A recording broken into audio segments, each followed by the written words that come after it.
Welcome to this section where we're going to take a look at workflow. Because a lot of people say to me, we've got a real challenge with our workflow in managing it properly. So let's look at some possible solutions here.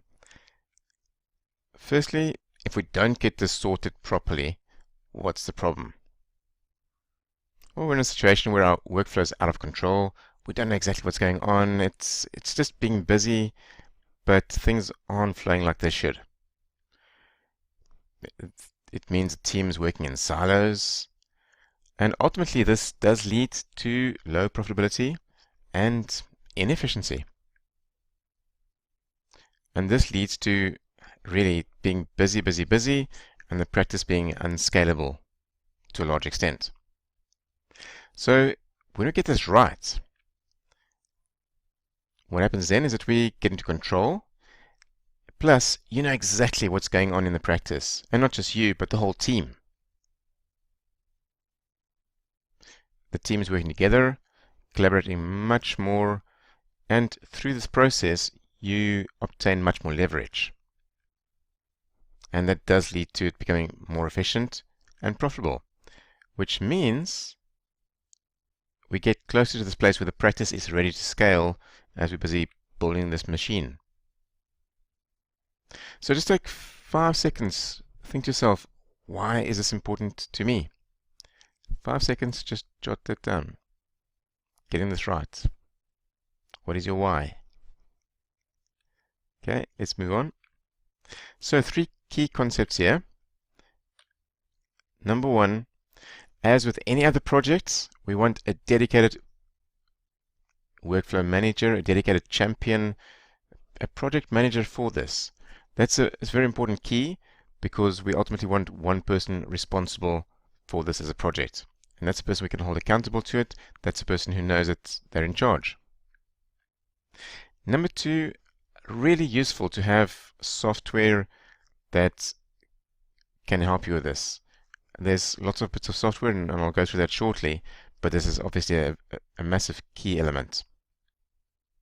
Now, we all recognize these packages, whether it's Aris or Digita, CCH, TaxCalc, whatever it might be.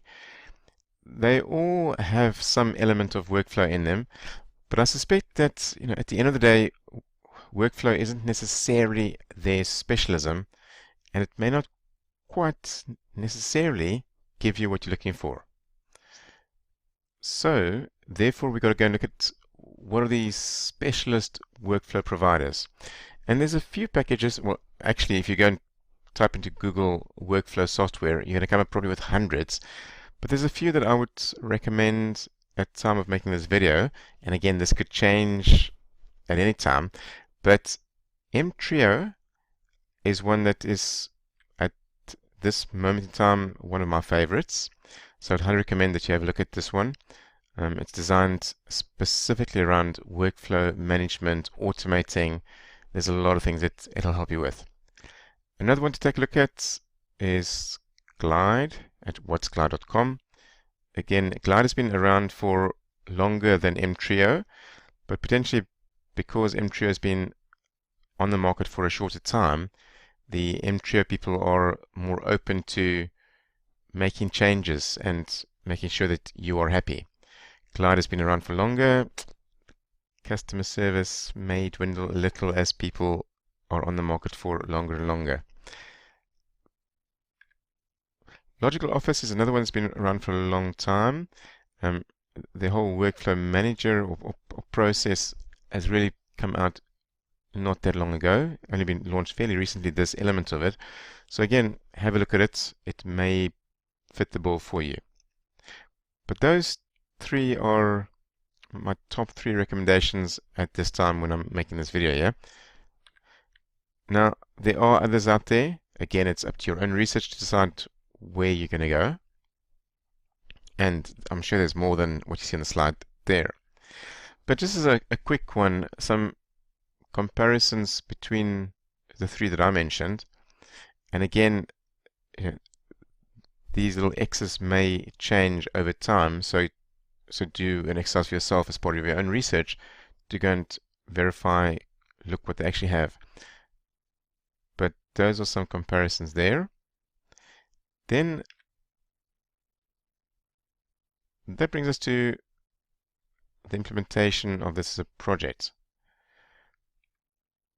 Because at the end of the day, it's a matter of researching the workflow software, make a decision where you're going to go, and then make it happen.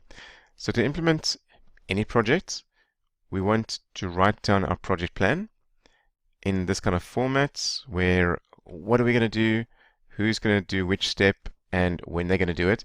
And what you see on the screen there is purely an example. You've got to do your own research and create your own plan in your practice. But I would recommend avoid starting to implement anything until you've got a written down project plan. So, game plan.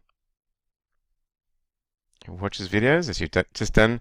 Go do some research, pull together a project plan, make sure there's a champion for this, and make it happen.